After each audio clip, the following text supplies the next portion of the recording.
11:30 की जो आपकी क्लास थी उसमें सी लैंग्वेज आपकी ऑलरेडी चल रही है। अब आज से जो है एक बैच हमने जूम क्लास का एक नया बैच और स्टार्ट किया है 1:30 PM। ये क्लास भी मैं रेगुलर लिया करूंगा। तो जो स्टूडेंट्स मेरी क्लास को देख रहे हैं और जो स्टूडेंट्स अब तक जूम क्लास के अंदर नहीं आ पाए हैं, जिनको अभी तक नहीं पता चला है, तो वो बाकी फ्रेंड्स को भी वो शेयर करके बता दें। तो डेली के डेली 11:30 क्लास के साथ साथ मैं ये आपकी 1:30 वाली क्लास भी लिया करूंगा।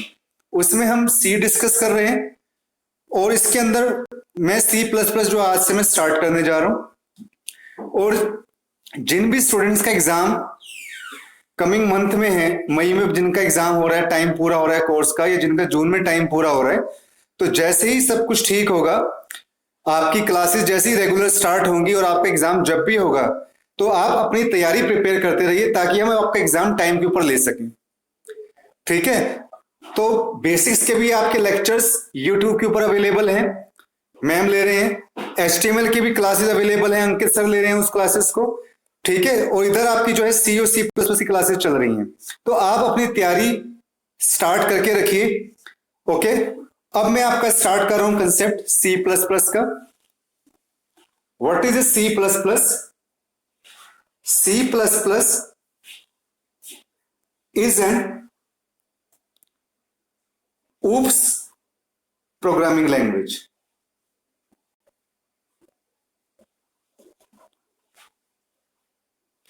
OOPS programming language जो आपकी C लैंग्वेज है, जो आपकी C लैंग्वेज हम 11:30 क्लास में हम डिस्कस कर रहे हैं, जो आपकी C लैंग्वेज है is a structured programming language. C language में आप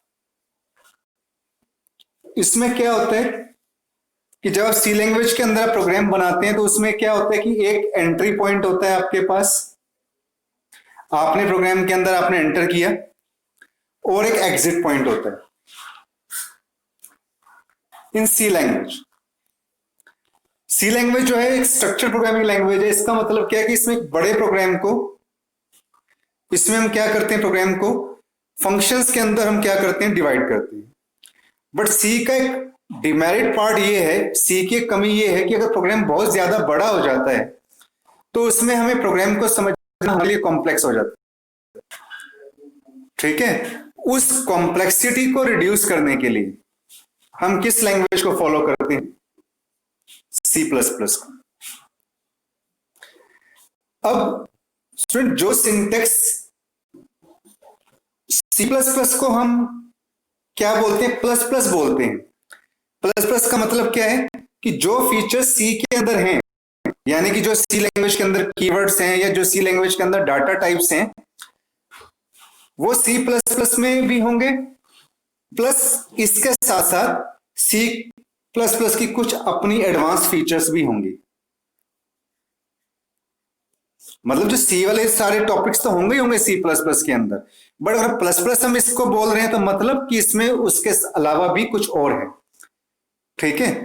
इसमें जो मेन पॉइंट ये है, इसमें जो आपका कंसेप्ट आता है that is the OOPS concept. OOPS का मतलब क्या होता है आपके पास, object oriented programming system. Object oriented programming system. इस OOPS के कंसेप्ट को स्टार्ट करने से पहले मैं C++ का थोड़ा सा आपको बेसिक बता देता हूं। एक दो प्रोग्राम्स हम उसके बेसिक्स से स्टार्ट कर लेते हैं। कल से एज यूजुअल आपकी जब C++ की क्लास लगेगी तो हम उसमें OOPS का कंसेप्ट हम स्टार्ट करेंगे। तो सभी स्टूडेंट्स एग्जाम को पॉइंट ऑफ व्यू करते हुए अपनी तैयारी रखें आप। ठीक है। बेसिक्स का भी आप पढ़िए, यूट्यूब के ऊपर आपको लेक्चर्स अवेलेबल हो जाएंगे, C++ के लेक्चर्स अवेलेबल हो जाएंगे। और अगर आपके कोई जो फ्रेंड्स हैं जिनका HDFA का कोर्स है, जिनका CCFA का कोर्स है, तो उनको भी आप बता दीजिए यूट्यूब पर उनके लिए भी लेक्चर्स अवेलेबल है। ठीक है। तो आप सब जूम क्लासेस को 11:30 वाली क्लास को, 1:30 बजे वाली क्लास को, 1:30 वाली क्लास को अपने आप रेगुलर लगाना है अपने कल से। ओके। तो मैं आपको सी प्लस प्लस का थोड़ा सा मैं बेसिक बता रहा हूं कि जो सी प्लस प्लस है किसने डेवलप की थी।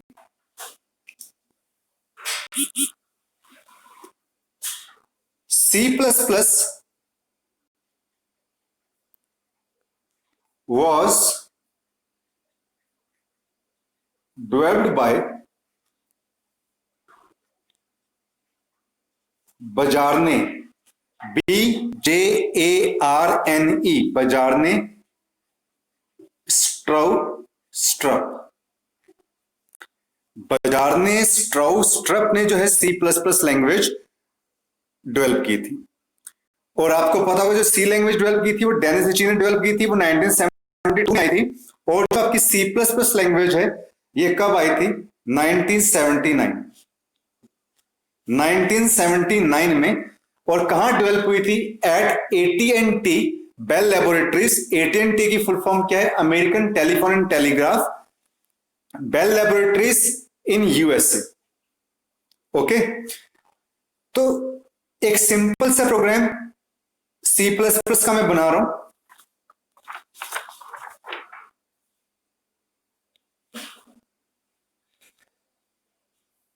आप सी लैंग्वेज के अंदर आप जो कमेंट्स हैं, आप स्टूडेंट कमेंट्स ऐसे भी लिख सकते हो जैसे मैंने आपको बता रखा है /* और /* के बीच में।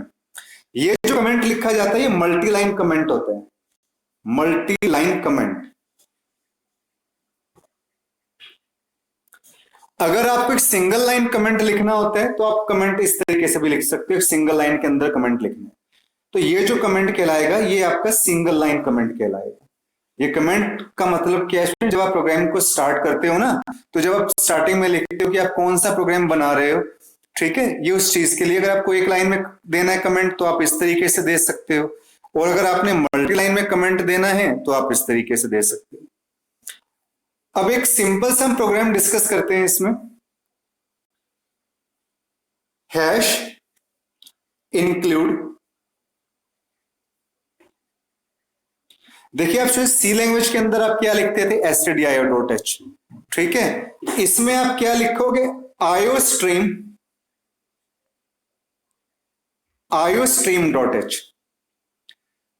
तो हैश इंक्लूड देखिए स्टूडेंट वही आपका प्री प्रोसेसर डायरेक्टिव है। और iostream का मतलब क्या होता है? आई का मतलब क्या है? इनपुट। आई का मतलब देखो स्टूडेंट क्या है? इनपुट। और ओ का मतलब आपके पास क्या है? आउटपुट। और stream.h क्या है? आपके पास एक हेडर फाइल है। अब ये हेडर फाइल हम स्टूडेंट क्यों यूज करते हैं? क्योंकि जो आप सी आउट फंक्शन आप यूज करोगे, सी आउट फंक्शन आप आगे यूज करोगे, सी इन फंक्शन आप यूज करोगे, both are these functions in this header file. ये दोनों फंक्शन जो है आपके iostream conio.h की हेडर फाइल है, वो आप एज यूजुअल लिखोगे जैसे आप लिखते हो सी लैंग्वेज के अंदर।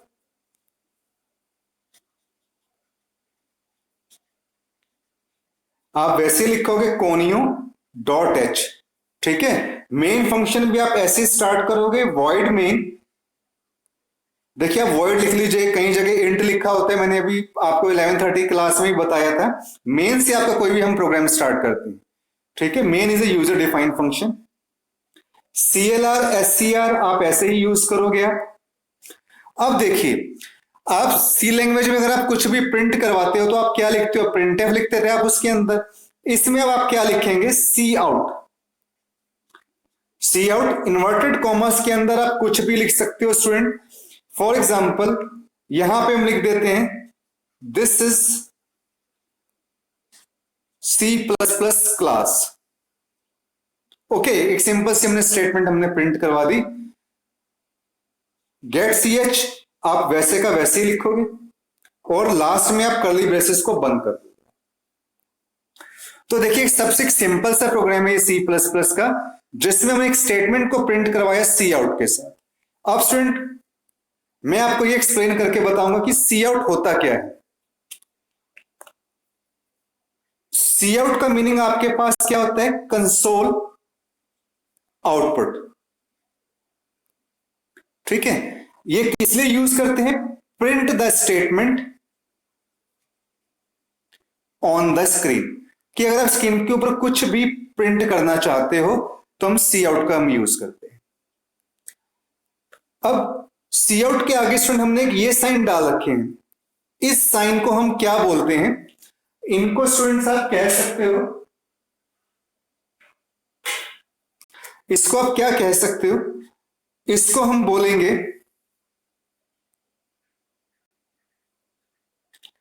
इंसर्शन और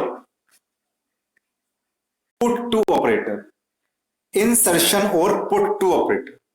तो जब भी आप सी आउट डालोगे तो आपने ये जरूर यहां पे यूज करना है, बट आपने इनको क्लोज नहीं करना स्टूडेंट, आपने ये स्टार्टिंग में ही एक बार लगानी है। और जिस तरीके से आप सी के अंदर आपको किसी वैल्यू को इनपुट करवाना होता था तो आप उसके लिए क्या यूज करते थे? स्कैनफ यूज करते थे।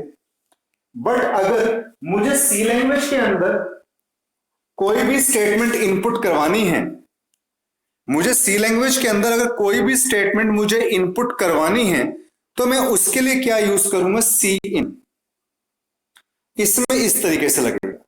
सी इन का मतलब आपके पास क्या होता है? Console input.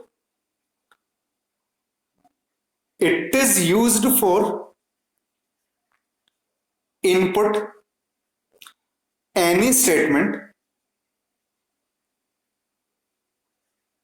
From the user. अगर मुझे यूजर से कोई भी वैल्यू मुझे इनपुट करवानी है तो मैं सी इन को यूज करता हूं। मतलब कि सी के जो जिस तरीके से सी लैंग्वेज के अंदर स्टूडेंट्स मैंने आपको सिंपल प्रोग्राम्स बताए थे, मैंने आपको कंडीशंस बताई थी। कंडीशंस के अंदर स्टूडेंट आप सबको याद होगा, जिन्होंने भी लैब के अंदर प्रैक्टिस की थी, इफ कंडीशंस बताए थे। 4 टाइप्स डिवाइड करते हैं: simple if else, nested if, else if ladder. Switch condition मैंने कंडीशन का टाइप बताया था आपको। लूप्स बताई थी मैंने आपको, while loop, do while loop, for loop. तो उनका सिंटेक्स वैसे ही लिखा जाएगा जैसे प्लस में भी अगर आपसे मान लो प्रोग्राम ये लिखा आ जाता है कि print the find the greater number one between two numbers, तो जैसे आप प्रोग्राम सी लैंग्वेज के अंदर बनाते हो वैसे ही आपने सी प्लस प्लस के अंदर बनाना है। बट जस्ट डिफरेंस इतना आ जाता है कि अगर वहां पे आप किसी चीज को प्रिंट करवाने के लिए प्रिंटफ लिखते थे तो यहां पे आप क्या लिखोगे? सी आउट लिखोगे। वहां पे आप इनपुट करवाने के लिए स्कैनफ लिखते थे, इसमें आप क्या लिखोगे? सी इन लिखोगे। ठीक है, बाकी और कुछ चेंज नहीं है। चेंज कहां पे आएगा? देखिए, कंडीशंस हो जाएंगी आपके पास, लूपिंग्स हो जाएंगी, एरेज हो जाएंगे, फंक्शंस हो जाएंगे, स्ट्रक्चर्स हो जाएंगे, स्ट्रिंग्स हो जाएंगे। ये सब कंसेप्ट बिल्कुल वैसे ही रहेगा जैसे मैंने आपको सी के अंदर बताया है। ठीक है, जो कंसेप्ट आपका इसमें चेंज होगा वो कंसेप्ट कहां से चेंज होगा? जब मैं कल आपको स्टूडेंट ओप्स का कंसेप्ट बताऊंगा, ऑब्जेक्ट ओरिएंटेड प्रोग्रामिंग सिस्टम। इसमें क्या होता है कि हर एक चीज जो कंसेप्ट करती है वो बेस करती है ऑब्जेक्ट के ऊपर। तो वो किस तरीके से बेस करती है, क्या इसकी आगे फीचर्स हैं, वो कंसेप्ट हम कल की क्लास में डिस्कस करेंगे, जो है 1:30 की क्लास है। ठीक है, तो स्टूडेंट्स 11:30 में सी लैंग्वेज हमारी चलेगी, जो हमारे रेस्ट टॉपिक्स रहते हैं हम उनको डिस्कस करेंगे। इसमें हम सी प्लस प्लस स्टार्ट कर रहे हैं, तो हम मेहनत कर रहे हैं, तो आपका भी एक फर्ज बनता है कि आप भी अपनी तैयारी कीजिए। सी प्लस प्लस और विजुअल बेसिक का जो भी मटेरियल है स्टूडेंट, वो मैंने आपको गूगल क्लासरूम ऐप के अंदर मैंने भेज रखा है ऑलरेडी। आपको मैंने पेपर के सैंपल भी गूगल क्लासरूम ऐप के अंदर मैंने आपको दे रखे हैं। ठीक है, व्हाट्सएप ग्रुप में मैंने वो आपके साथ शेयर किए थे। अगर आपको कुछ और मटेरियल चाहिए अपनी प्रिपरेशन से रिलेटेड तो आप मुझे व्हाट्सएप ग्रुप के अंदर आप शेयर कर सकते हो, या मुझे आप गूगल क्लासरूम ऐप के जरिए मुझे आप कमेंट कर सकते हो। लेकिन सी लैंग्वेज, सी प्लस प्लस के नोट्स मैंने आपको, विजुअल बेसिक के नोट्स मैंने, अच्छे नोट्स मैंने डाले हुए हैं स्टूडेंट्स, आप वहां से आप इनकी तैयारी कर सकते हो। और जो दीपांश जैसे आपका स्टूडेंट है, जो मतलब आपका जो कोर्स है डीडीटीपी का, उसमें जैसे आपका एचटीएमएल का टॉपिक चल रहा है आपके पास, तो आप जो है यूट्यूब पे जाके एचटीएमएल के लेक्चर्स हैं, बेसिक के लेक्चर्स हैं, वो आप वहां पे देख सकते हो। बाकी पूजा, नेहा और इंद्रजीत, जो भी आप स्टूडेंट्स हैं, आप सब मटेरियल वहां से आप उठा सकते हो। थ्योरेटिकल मटेरियल जो है आपको गूगल क्लासरूम ऐप पे मिल जाएगा। अगर आपको किसी और मटेरियल की रिक्वायरमेंट है तो मुझे आप ग्रुप के अंदर मुझे ग्रुप के अंदर आप इंफॉर्मेशन शेयर कीजिए, गूगल क्लासरूम ऐप में मुझे कमेंट कीजिए। और आपको जो मैं मटेरियल पे जो मैं आपको जब मैं यहाँ पे आपको मैं पढ़ाता हूँ, आपको वॉइस से रिलेटेड और जो आपको मैंने यहाँ पे ये देखिए जो मैंने ये प्रिंट किया है, आपको इससे रिलेटेड कुछ भी आपको कोई कमेंट होता है तो आप मुझे कमेंट आप शेयर किया कीजिए कि सर हमें ये नजर आया टॉपिक, ये हमें आपकी आवाज साफ आ रही है, हमें समझ में आ रहा है। आप कमेंट्स नहीं करते, आप बताते नहीं कि आपकी तरफ से क्या प्रोग्रेस है। ठीक है, तो आप वो मुझे आप कमेंट करके बताइए। और एग्जाम की तैयारी आप रेगुलर रखिए, ये आपके कोर्स का ही पार्ट है। तो एग्जाम्स हम आपके टाइम से करवाएंगे, ये मेन फोकस है। फंडामेंटल से कुछ भी आपको मटेरियल चाहिए आप प्लीज मुझे कमेंट करके बताइए। मतलब बाद में एक्सक्यूज नहीं होना चाहिए कि सर हमारी तो तैयारी नहीं हो पाई। अब आप घर पे बैठे हैं, देखिए आपको कहीं आना नहीं है, कहीं जाना नहीं है, आपके पास लॉट ऑफ टाइम है कि आप अपनी तैयारी को आप जो है कंप्लीट कीजिए। Okay, thank you students.